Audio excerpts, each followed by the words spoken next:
Hello friends, I hope you are doing well. Welcome to your own channel UPSC CAPF with Himanshu वत्स। जैसा कि आप सभी जानते हैं कि CAPF 2019 काफ़ी पहले कंडक्ट हो चुका है और CAPF AC 2019 एग्ज़ाम का जो रिज़ल्ट था वो फरवरी 2021 के अंदर ऑलरेडी डिक्लेयर किया जा चुका है। तो ये भी ये कट ऑफ कौन सी कट ऑफ की बात कर रहे हैं हम यहाँ पे, ये कौन सा रिज़ल्ट की बात कर रहे हैं। तो एक्चुअल में जब CAPF 2019 का रिज़ल्ट 2021 के फरवरी में जब आया था तब कुछ कैंडिडेट्स का रिजल्ट आया था और कुछ कैंडिडेट का रिजल्ट बीच में रोक दिया गया था। उसका कुछ कारण थे एंड इस वजह से final cut off final answer की, ठीक है, और वो जो कैंडिडेट जिनका रिजल्ट रोका गया था उनका भी रिजल्ट जो है नहीं डिक्लेयर किया गया था। उसके बाद CAPF 2020 भी हो गया, उसका रिजल्ट भी आ गया, उसकी ज्वाइनिंग भी आ गई, लेकिन तब तक ये सब चीज़ें नहीं हुई, ठीक है। तो उसका क्या कारण था, उस चीज़ को डिस्कस करेंगे इस वीडियो के अंदर एंड इसके अलावा जो कट ऑफ है उसके बारे में बात करेंगे। तो अभी रिसेंटली 4-5 दिन पहले ही UPSC के द्वारा जो ऑफिशियल कट ऑफ थी फॉर CAPF AC 2019 एग्ज़ाम वो डिक्लेयर कर दी गई है।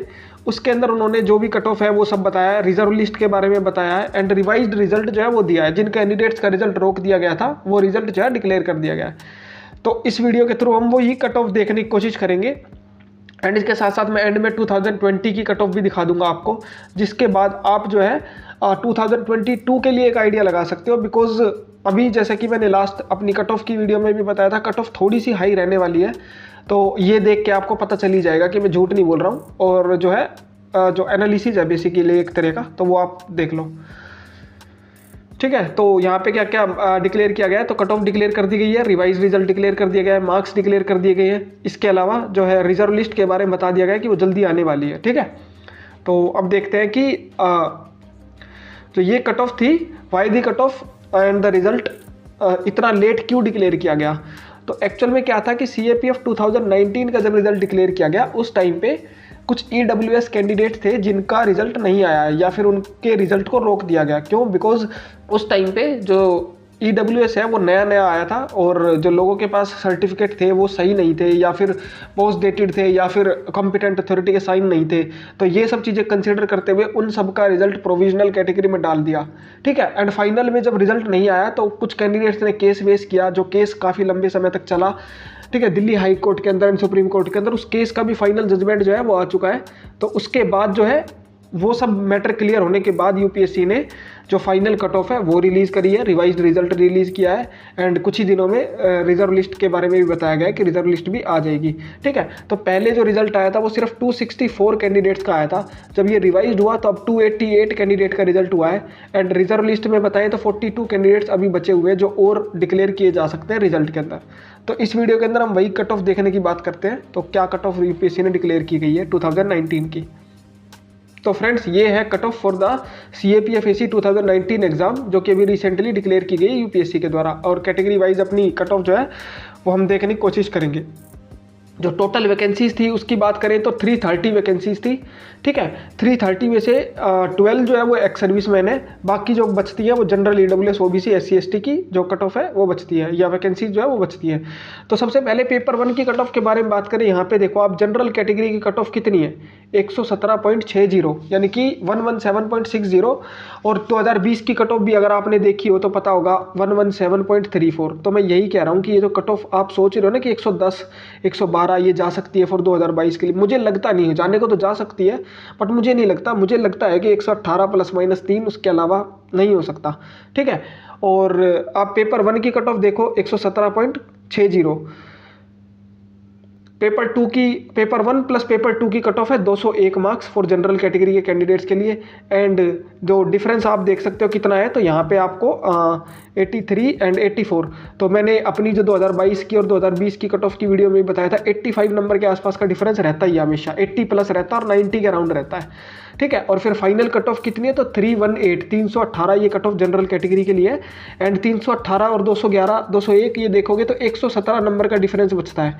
इसका मतलब ये है कि किसी कैंडिडेट के जनरल कैटेगरी वाले के अगर 201 नंबर आते हैं रिटर्न में तो उसको 117 नंबर चाहिए। लेकिन आप रिजल्ट, मैं नेक्स्ट वीडियो के अंदर रिजल्ट भी दिखाऊंगा, मार्क्स भी दिखाऊंगा, ठीक है। उसमें हाईएस्ट इंटरव्यू के मार्क्स 113 है। तो जब अगर हाईएस्ट 113 है तो 117 तो आ ही नहीं सकते। इसका मतलब जिसका 201 नंबर है उसका सिलेक्शन होना ही नहीं है। तो इसीलिए मैं बोलता हूँ हूँ कि आपको रिटर्न के अंदर ही मैक्सिमम स्कोर करना पड़ेगा। इंटरव्यू का कोई भरोसा नहीं है। जिसके 113 आए हैं उनको खुद भी नहीं पता होगा कि 113 आ जाएंगे, वो इतने कॉन्फिडेंट नहीं होंगे। ठीक है, अब उसके बाद ओबीसी की बात करें तो ओबीसी के बारे में बात करें तो ओबीसी की कट ऑफ है 116.94। ठीक है, ज़्यादा डिफरेंस नहीं है। एंड 201 ये तो सेम ही आ गया बिल्कुल। एंड यहाँ पे भी 318। तो देख सकते हो आप 117 नंबर इंटरव्यू में चाहिए जनरल और ओबीसी को, जो कि पॉसिबल ही नहीं है। फिर उसके बाद ईडब्ल्यूएस की बात करें तो ईडब्ल्यूएस की कट ऑफ यही रुकी हुई थी मेन। तो एक देख सकते हो 108 नंबर ईडब्ल्यूएस की कट ऑफ है। यहीं पे एक्चुअल में पंगा क्रिएट हुआ था, क्योंकि काफ़ी सारे लोगों के पास सर्टिफिकेट्स नहीं थे, और थे तो फिर वैलिड नहीं थे। ठीक है, पेपर 1 और पेपर 2 की मिला के 191 और यहाँ पे 286 मार्क्स है। ये आप देख सकते हैं 105 नंबर का डिफरेंस है। ठीक है, यहाँ पे भी 105 नंबर का डिफरेंस है इंटरव्यू के अंदर। तो ये तो चलो 105 तो फिर भी मैनेजेबल है, लेकिन जो 117 और 115 ये मार्क्स तो आप नहीं ला सकते। फिर आप SC ST की कट ऑफ अगर देखें तो SC की कट ऑफ जो है वो 108.87, यानी कि ये देखो कि EWS पहली बार आया था तो 108.21 और 108.87। तो ये देख सकते हो कि EWS की कट ऑफ जो है वो SC की कट ऑफ से भी कम है। ठीक है, टोटल हो या फिर पेपर 1 हो पेपर 2 हो सब कुछ। ठीक है, अब पेपर SC की कट ऑफ के बारे में बात करें तो SC की कट ऑफ पेपर 1 की 108.87, पेपर 1 प्लस पेपर 2 की 96 एंड फाइनल जो कट ऑफ है वो है 303। ठीक है, तो यहाँ पे भी आप देख सकते हो कि 4 और 103 तो 107 नंबर यहाँ पे भी इंटरव्यू में चाहिए आपको अगर 196 लाते हो तो।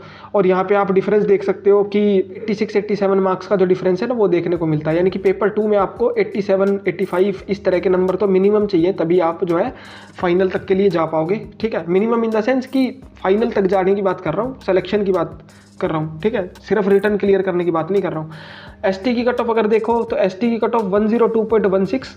ठीक है, और 189 यहाँ पे भी देख लेना 87 नंबर का डिफरेंस है। मतलब पेपर 2 के अंदर आप अगर पेपर 1 की कट ऑफ जितने नंबर ला रहे हो तो 85-87 नंबर आपको चाहिएंगे। एंड फाइनल कट ऑफ है 303। तो यहाँ पे भी आप देख सकते हो कि 11 तो ये हो गया और 103 ये हो गया, तो 114 नंबर तो वैसे ही नहीं आने वाले। ठीक है, क्योंकि हाईएस्ट मार्क्स जो पिछले 2-3 साल से आ रहा है वो आ रहा है 113 इंटरव्यू के अंदर।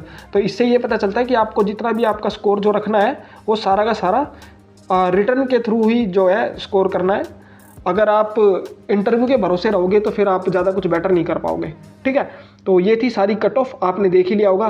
ठीक है, इसके बाद मैं 2022-20 की भी कट ऑफ आपको दिखा दूंगा। ठीक है, और ये रिजर्व लिस्ट के बारे में बात करें तो इसमें बताया कि जनरल कैटेगरी के टोटल 42, 2 EWS के, 34 OBC के, 1 ST का, टोटल 79 लोगों की जो रिजर्व लिस्ट है रखी गई है। इस 79 में से 42 कैंडिडेट जो होते हैं वो सेलेक्ट होंगे। ठीक है, और वो 42 अब जनरल के भी हो सकते हैं, EWS OBC के भी हो सकते हैं, तो वो 42 कैंडिडेट जो है वो सेलेक्ट होंगे। एंड जो रिजर्व लिस्ट आएगी उनका भी सिलेक्शन हो जाएगा, उनकी ट्रेनिंग फिर अपनी शुरू हो जाएगी। शायद 2020 वालों के साथ हो जाए या उसके बाद भी हो सकती है। ठीक है, तो ये थी पूरी की पूरी ऑफिशियल कट ऑफ जो कि यूपीएससी के द्वारा भी रिसेंटली डिक्लेयर की गई है for the CAPF AC 2019 exam. ठीक है, एंड रिजर्व लिस्ट के बारे में बात करूं तो अगर जैसा कि पिछले 2-3 साल से हम देख रहे हैं, जिन भी कैंडिडेट्स के 318 मान लो फाइनल कट ऑफ है तो इससे 2 या 3 नंबर नीचे तो आराम से जाने वाली है। यानी कि 315 वालों का तो चांस पूरा है। जिनके 315 नंबर भी हैं उनका आराम से रिजर्व लिस्ट के अंदर नाम आ जाएगा। 100 मतलब 99% उनका चांस है। ठीक है, अब 2020 की कट ऑफ मैं आपको दिखाऊं तो ये थी 2020 की कट ऑफ। ठीक है, ये कट ऑफ मार्क्स है 2020 के। अब 2020 की कट ऑफ में देखो 117.34 है जनरल की, 205 ये है एंड 325 ये है। ठीक है, और जो EWS है उसका 110 एंड 197 एंड 305। ठीक है, OBC की 117, 205, 319, SC की 101, 186, 297 एंड दिस ये ST की कट ऑफ है 99.34, 181 एंड 293। तो ये कट ऑफ आप देख सकते हो कि पेपर 1 की 117.34 थी जनरल कैटेगरी की। यहाँ पे आपको डिफरेंस देखने को मिल जाएगा 88 मार्क्स का, एंड यहाँ पे आपको डिफरेंस देखने को मिल जाएगा 120 नंबर का। ठीक है ना, तो ये 120 पॉसिबल है। ठीक है, 120 तो आ नहीं सकते, तो आपको जो भी स्कोर लाना है मैक्सिमम यहाँ स्कोर करने की कोशिश करना है। इसीलिए मैं बोलता हूँ कि जिनके 110 115 आ भी रहे हैं 2022 के एग्जाम में, ठीक है, मतलब शायद हो भी जाए उनका, लेकिन आप जरूरी नहीं है कि आप उसी कैटेगरी में आ जाओ कि आपके पेपर 2 में 100 प्लस 110 प्लस हो और इंटरव्यू में भी आप 110 115 नंबर जो है वो ले जाओ। ठीक है, तो इसीलिए मैक्सिमम स्कोर जो आपको रिटर्न के अंदर यहाँ पे ही करना होता है। अगर यहाँ कम रहेंगे तो फिर फाइनल में आपके मार्क्स जो है वो कम होने की काफ़ी संभावना है। तो ये था complete cut off analysis for CAPF 2019 as well as 2020। इसको देख करके आप अपना एक डिसीजन जो है 2022 के लिए भी एक फॉर्म कर सकते हो। ऑलरेडी मैंने भी एक वीडियो बना दी है, उसका लिंक आपको आई बटन के अंदर मिल जाएगा, वहाँ से आप वो वीडियो देख सकते हो। इसके बाद नेक्स्ट वीडियो के अंदर मैं जो मार्क्स डिक्लेयर किए गए कैंडिडेट्स के, उन मार्क्स के ऊपर एक एनालिसिस करूंगा। टॉपर्स के मार्क्स आपको दिखाने की कोशिश करूंगा, उनके मार्कशीट दिखाऊंगा, जिसके बाद आपको एक आइडिया लग जाएगा कि टॉपर्स के जो जनरली मार्क्स होते हैं पेपर 1 में, पेपर 2 में, इंटरव्यू में कितने होते हैं, हाईएस्ट मार्क्स कितने हैं पेपर 1 में, इंटरव्यू में, एज वेल एज पेपर 2 के अंदर। ठीक है, तो उसके हिसाब से आप अपनी आगे की तैयारी जो है वो कंटिन्यू कर सकते हो। सो अगर अभी तक आपने मेरे चैनल को सब्सक्राइब नहीं किया है तो अभी सब्सक्राइब कर लो, वीडियो को लाइक करो। मैं लाइक का टारगेट पहली बार रख रहा हूँ, 300 लाइक्स। प्लीज़ इस टारगेट को कंप्लीट करवाओ। वीडियो को लाइक करो, शेयर करो, कमेंट करो, एंड जो भी आपके डाउट है आप कमेंट बॉक्स में पूछ सकते हो। इसके अलावा आप जो है मेरे को इंस्टाग्राम पे फॉलो कर सकते हो, टेलीग्राम का ग्रुप है उसको ज्वाइन कर सकते हो, वहाँ पे 400 से ज़्यादा मेंबर्स ऑलरेडी है, और मैं डेली आंसर्स ऐसे वगैरह डालता हूँ। तो अगर आप प्रैक्टिस करना चाहते हैं वहाँ से कर सकते हैं। और जो है जो लोग हैं एक दूसरे का इवैल्यूएट भी करते हैं, अगर मुझे टाइम लग जाता है तो मैं भी इवैल्यूएट कर देता हूँ। So thank you so much, thanks for watching it. मिलते हैं नेक्स्ट वीडियो के अंदर। Thank you.